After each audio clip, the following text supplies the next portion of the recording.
Bismillahirrahmanirrahim. Ayyuhal waladu wal baqi min masailika ba'duha masturun fi musannafati fatlubhu sammah wa kitabatu ba'diha haramun. Bismillahirrahmanirrahim. Ayyuhal waladu wal baqi min masailik. Ayyuhal waladu iling-iling o anak. Wal baqi utawi kang keri. Wal baqi utawi kang keri mim masailika kang saking piro-piro masalah sira. Iku ba'duha utawi sebagiane masailika iku masturun kang den tulis fi musannafati ing dalem pira-pira kitab susunan ingsun. Fi musannafati ing dalem pira-pira kitab susunan ingsun. Fatlubhu moko golek sapa sira. Fatlubhu moko golek sapa sira ing musannafati. Samata ing dalem mengkono-mengkono musannafati. Saya ulangi, fatlubhu moko golek sapa sira ing ba'duha gitu nggih. Moko golek sapa sira ing ba'duha samata ing dalem mengkono-mengkono musannafati. Wa kitabatu ba'diha utawi nulis sebagiane masail. Utawi nulis sebagiane masail iku haramun haram. Ikmal ngamalo sapa sira antah ya sira bima kelawan barang ta'lamu kang wis weruh sapa sira. Liyang kasyifa supaya dadi kebuka. Liyang kasyifa supaya dadi kebuka laka kaduwe sira apa mabarang. Lam ta'lam kang durung ngerti sapa sira ing ma. Lam ta'lam kang durung ngerti sapa sira ing ma. Bismillahirrahmanirrahim. Ayyuhal waladu wal baqi min masailika ba'duha masturun fi musannafati. Wahai anakku, masalah-masalahmu yang lain itu sebagiannya bisa terjawab di sebagian kitab-kitabku yang lainnya, karena semua masalah-masalah itu bisa kamu dapati di kitab-kitab yang lainnya juga gitu nih. Ba'duha masturun fi musannafati, sebagian dari masalah itu sudah tertulis di beberapa karangan-karanganku. Maka carilah kamu di sana. Dan ini karena kalau kita melihat dan mendengar apa yang sudah disampaikan Imam Ghazali, sebetulnya santri itu sudah cukup. Pokok ngaji nika insyaallah pun cukup. Karena yang dijadikan masalah manusia itu adalah masalah hidup. Manusia itu yang dibutuhkan jawaban dari masalah. Dan setiap masalah itu pasti akan menimpa setiap manusia. Kenapa? Karena manusia itu hidup di tempat yang bermasalah, yaitu dunia. Dunia itu tempatnya masalah memang. Dan sehingga insya Allah pokok sampean itu ngaji ongku, mendalam ilmu agama kang kui mebunga odi ni gempang sarah. Kenapa? Karena di semua kitab-kitab karangan para ulama itu banyak mengandung obat untuk penyakit-penyakit hidup kita, yaitu masalah hidup kita. Sampai-sampai Imam Ghazali menyebutkan, kalau memang kamu dalam kitab Ayyuhal Walad ini tidak menemukan obat, ya cari di karangan kitabku yang lainnya. Karangan beliau itu banyak gitu, karangan Imam Ghazali seperti kitab Bidayatul Hidayah, kitab Ihya Ulumuddin. Itu di sana banyak obat-obat kehidupan di sana. Mensampean modal di dunia untuk menghadapi masalah itu belum cukup, ya maka perdalamlah dan perluas serta perbanyak modal sampean dengan mutolaah dan memahami hasil daripada karya-karya beliau. Beliau itu Imam Ghazali ini salah satu ulama yang top, bisa dijadikan sebagai tabib betul dalam kehidupan ini, dijadikan dokter. Sampai-sampai kitab beliau yang kita kenal dengan Ihya Ulumuddin itu dalam hikayahnya, dalam sebagian riwayat itu ditaftis oleh Rasulullah SAW. Jadi dulu itu ini kejadian Ihya Ulumuddin itu kitab Imam Ghazali yang ada sebagian orang lain yang iri dengan beliau, tak senang, kemudian membuat satu narasi yang isinya fitnah, memfitnah Ihya Ulumuddin bahwa kitab itu sesat, kitab itu bahaya, jangan sampai menyebar luas gitu. Ternyata malam harinya orang tersebut itu didatangi dan diperlihatkan oleh Rasulullah gara-gara menyebar fitnah itu. Ini keceritaan Ihya. Melihat ada Imam Ghazali dalam mimpinya, ada Rasulullah dalam mimpinya, ada sahabat 4 dalam mimpinya, Abu Bakar, Umar, Utsman dan Ali. Saat itu juga Imam Ghazali itu menghaturkan kitab Ihya di hadapan baginda Rasul. Dalam mimpi itu Ihya-nya beliau itu ditashih oleh Nabi Muhammad langsung. Taftis oleh beliau, diperiksa, diteliti, ditelaah oleh beliau. Dan sehingga kesimpulannya kitab Ihya itu andaikan, bahasa andaikan itu kalimat yang jatuh setelah andaikan itu tidak mungkin terjadi karena pakai lau. Faidahnya salah satunya lil ibtal. Andaikan masih ada kitab yang lebih sahih setelah Al-Quran, maka yang paling pantas untuk menempati kitab itu adalah Ihya Ulumuddin. Ini bahasa andaikan.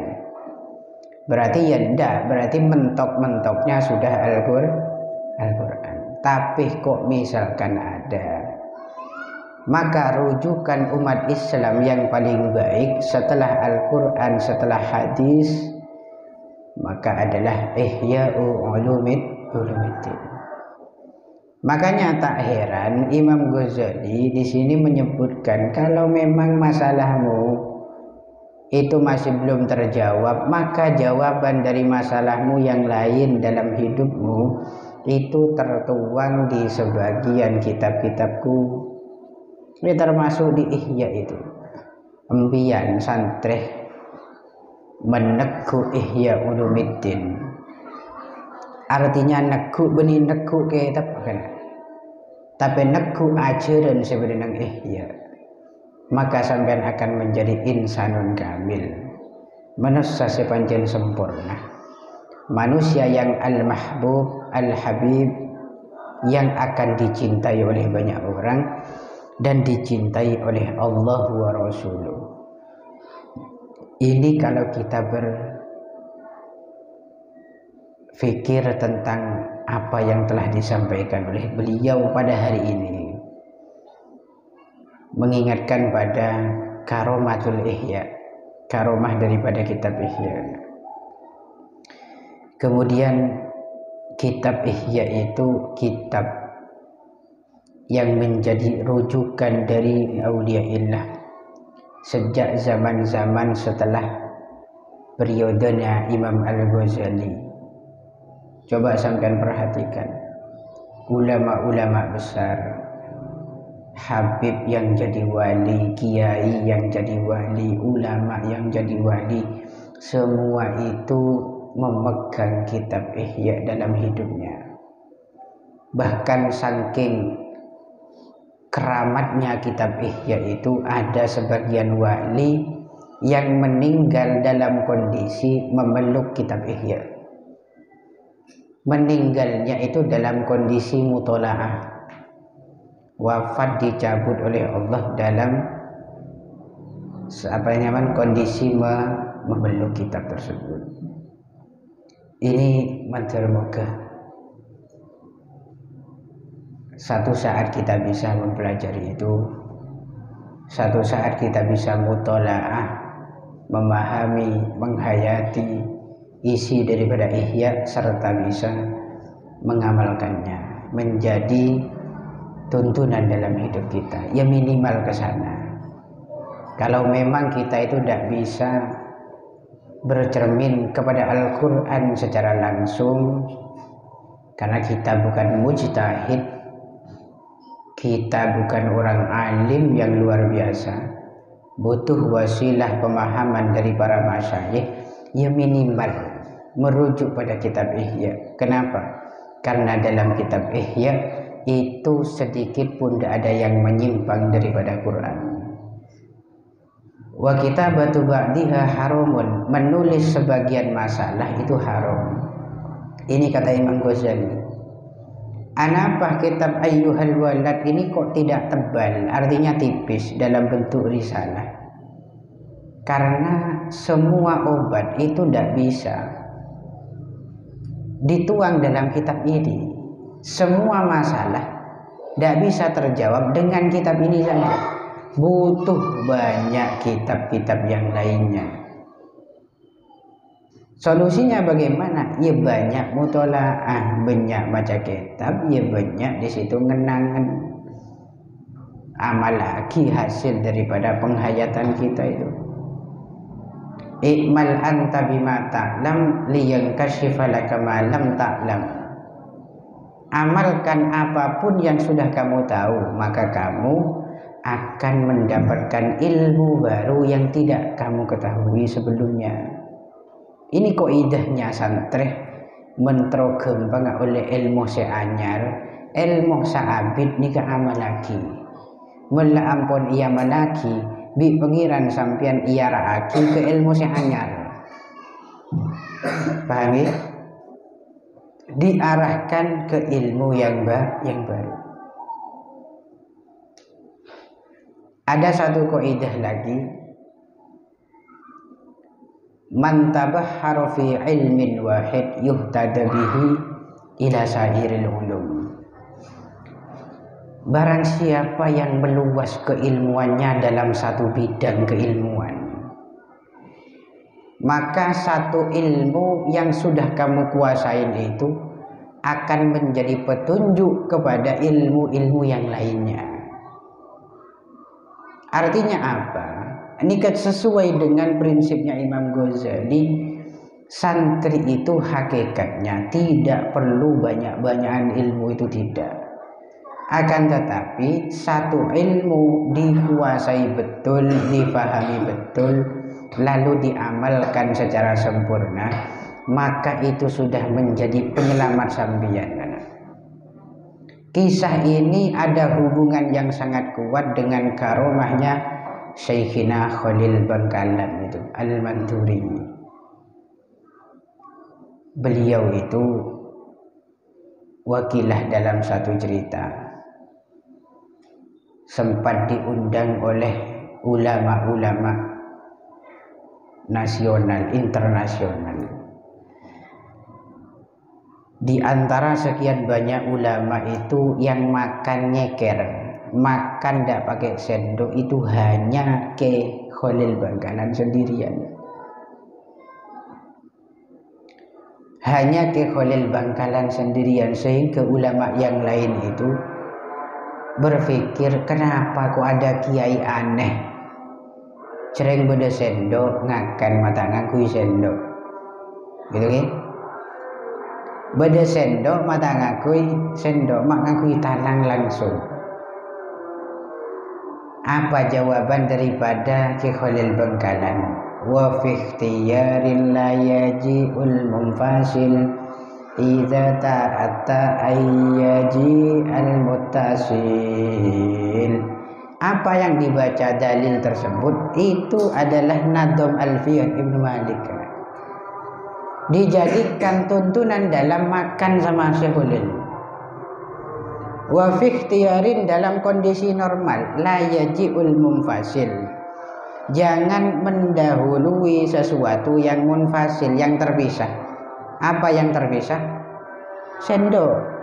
Kalau kita makan pakai tangan langsung dari kita nyentuh terhadap makanan. Kalau ada sendok maka dipisah nanti antara kita dengan makanan.